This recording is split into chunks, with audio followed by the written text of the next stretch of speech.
दिल्ली में एक ऐसी जगह है जिसके बिना शायद ताजमहल वैसा कभी नहीं बनता जैसा आज हम देखते हैं।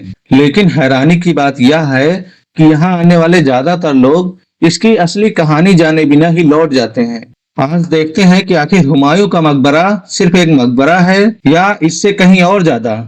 तो भाई अभी मैं पहुंच गया हूँ हुमायूं के मकबरे के बाहर।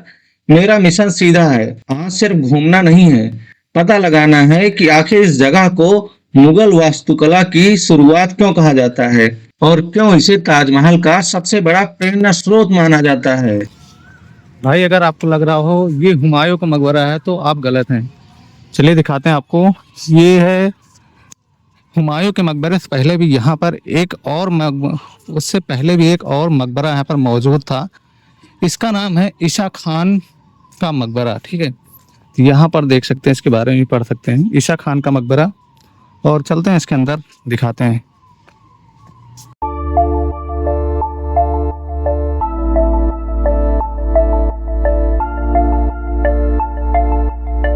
हुमायूं के मकबरे से पहले एक और मकबरा में मौजूद था जिसका नाम है ईशा खान का मकबरा। ईशा खान अफगान शासक शेरशाह सूरी के दरबार के एक बड़े सरदार थे और उनके लिए ये बनवाया गया था ये मकबरा। और ये हुमायूं का जो मकबरा है उससे पहले ये बना था, उसके बाद जाके हुमायूं का मकबरा बना था।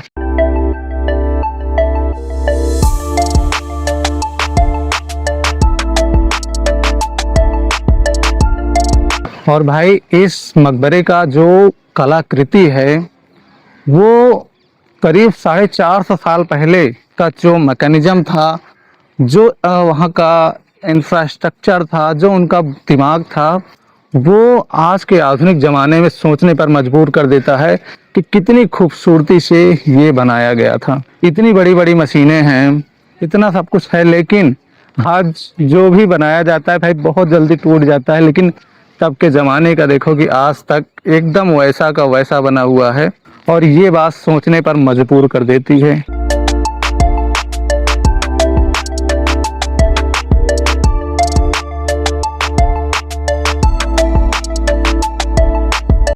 तो भाई इसी मकबरे के बगल एक और गुंबद बना है और ये सामने एक और गुंबद है और ये किनका है नहीं पता, चल के देखते हैं किनका है ये।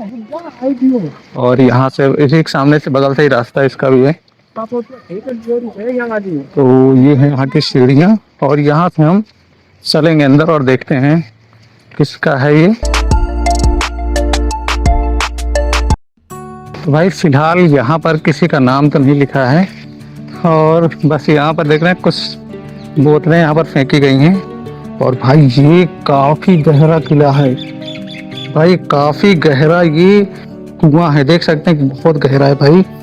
और इसके अंदर सिर्फ मुझे बोतल ही बोतल दिख रही है, सिर्फ पानी की प्लास्टिक की बोतलें यहाँ पर अंदर गई हैं। और ये पानी की प्लास्टिक की जो बोतलें हैं कैसे गई भाई समझ नहीं आ रहा, क्योंकि ऊपर तो जाली लगी है और गई कैसे हैं ये नहीं समझ में आ रहा। हमको लग रहा है भाई ये छोटा सा यहाँ पर खाली है जगह और इसी से लोग अंदर डाल देते हैं। भाई देख सकते हो किस तरीके का सिविक सेंस यहाँ पर है, सिविक सेंस जीरो। क्योंकि भाई जब प्लास्टिक की बोतलें ला रहे हो तो अपना उसको ले जाके कूड़ेदान में डालो। तो भाई यहाँ पर है, ऊपर जाने के लिए बना था बट यहाँ पर गेट लगा दिए गए, यहाँ पर ताला लगा है और अंदर तो भाई कुछ नहीं है। ऐसे ही भाई सेम स्ट्रक्चर मैंने देखा था वहाँ का कमाली जमाली का जो स्ट्रक्चर था, सेम ऐसे ही था। यहाँ पर देखो ये पतला सा रास्ता है, लेकिन कहाँ तक गया भाई दिख नहीं रहा। एक बार लाइट जला के देखते हैं हम, पता नहीं चल रहा। यहाँ से रास्ता इसका बंद कर दिया गया है, लेकिन है पता नहीं कहाँ गया रास्ता। और सेम यही स्ट्रक्चर मैंने देखा था कमाली जमाली का जो मकबरा है वहाँ पर, ऐसे स्ट्रक्चर वहाँ पर ही तैयार किया गया था। लेकिन भाई कमाली जमाली का एक हॉन्टेड स्टोरी भी है, यहाँ की स्टोरी हॉन्टेड है कि नहीं मुझे इसकी भी जानकारी नहीं है। और चलते हैं भाई, यहाँ पर काफ़ी लोग थे, सब जा चुके हैं तो हम भी यहाँ से चलते ही हैं। यहाँ पर कुछ शूटिंग चल रही लग रहा है मुझे। भाई यहाँ पर 2 मकबरे थे और दोनों हमने देख लिया। अगर ये हुमायूं का मकबरा नहीं है तो भाई अभी मेरे मन में ये सवाल चल रहा है कि आखिर हुमायूं का मकबरा है कहाँ। तो चलिए देखते हैं कि है कहाँ पर। साथ में एक्सप्लोर करते हैं। भाई यहाँ पर नहीं दिखा, ना ये वाला था और ना ये वाला था, तो आखिर हुमायूं का मकबरा है कहाँ पे?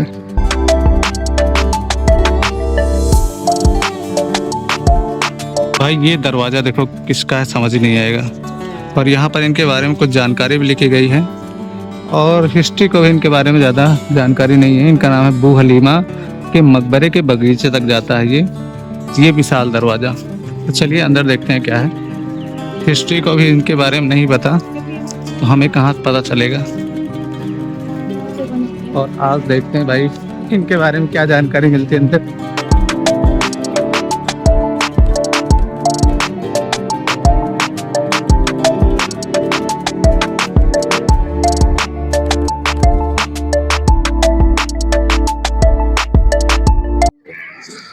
तो भाई फाइनली अभी मेरे सामने है लाल पत्थर का ताजमहल।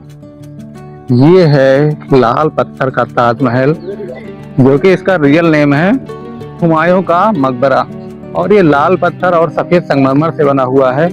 एक मूवी में इसे कहा गया था कि लाल पत्थर का ताजमहल, तो वो डायलॉग है, ये आजकल बहुत फेमस है भी। तो ये है हुमायूं का मकबरा और यहाँ पर बीच में है एक झरना। तो ये भाई ये जो आप ताजमहल के जैसा देख रहे हैं, ये ताजमहल से पहले बना था और इसके बाद जाके कुछ ऐसा ही ताजमहल जाके बना। तो कहते हैं कि भाई इसका कॉपी भी मान सकते हो उसको, कि यहाँ से कुछ कॉपी किया गया था वहाँ के लिए और उसको एक अलग डिजाइन में बनाया गया। भाई बहुत ही खूबसूरत, बहुत ही प्यारा लग रहा है।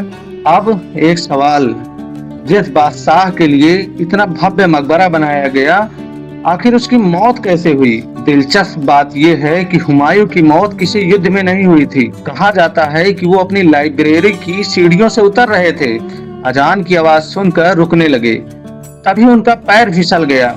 कुछ दिनों बाद ही उनकी मृत्यु हो गई। इतने बड़े बादशाह की जिंदगी का अंत एक छोटे से हादसे से होगा, शायद किसी ने सोचा ही नहीं होगा।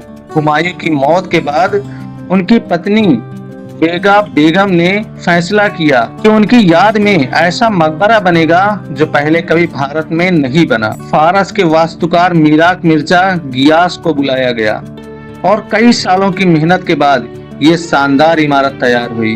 एक और चीज जो बहुत कम लोग जानते हैं, ये सिर्फ हुमायूं का मकबरा नहीं है, यहाँ मुगल परिवार के कई सदस्यों की भी कब्रें मौजूद हैं। इसलिए कई इतिहासकार इसे मुगलों का शाही कब्रिस्तान भी कहते हैं। भाई इंस्टाग्राम रील्स ने लोगों को एक चीज तो सिखा दी है, फोटोग्राफी कैसे की जाती है।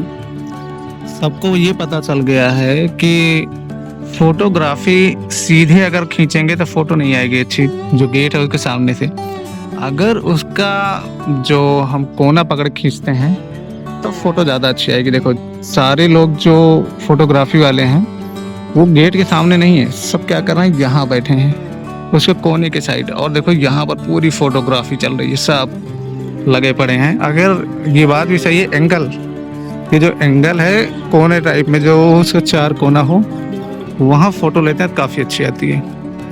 और यहाँ पर देखोगे तो फोटो इसकी ज़्यादा अच्छी आएगी। ठीक है, सामने से अगर आप फोटो लेंगे गेट के सामने तो अच्छी नहीं आएगी। सबको ये जानकारी हो गई है भाई। आप देखो पूरा एकदम बैठे हैं, एकदम कोने कोने, इधर ही बात नहीं है। अगर आप जूम करके मैं आपको दिखाऊं, देखो गेट के ये पीछे है, पीछे साइड भी लोग सिर्फ वही कोना ढूंढने के लिए पीछे साइड भी जाके सिर्फ फोटो ही क्लिक कर रहे हैं। तो ये है भाई। आगे साइड भीड़ नहीं है, पीछे साइड बहुत ज़्यादा भीड़ हो गई है। मतलब जहाँ जहाँ कोना उसका मिल जाए बस लोग वहीं पर पड़े हैं। तो भाई बज गया 6:30 और गार्ड सबको बाहर निकाल रहे हैं। तो ऊपर भी हम नहीं गए अभी, ऊपर भी कुछ है नहीं खास, सिर्फ एक छत है और ये पूरा स्ट्रक्चर ऊपर ही बना है वही, बस जैसे यहाँ दिख रहा है वैसे ही है।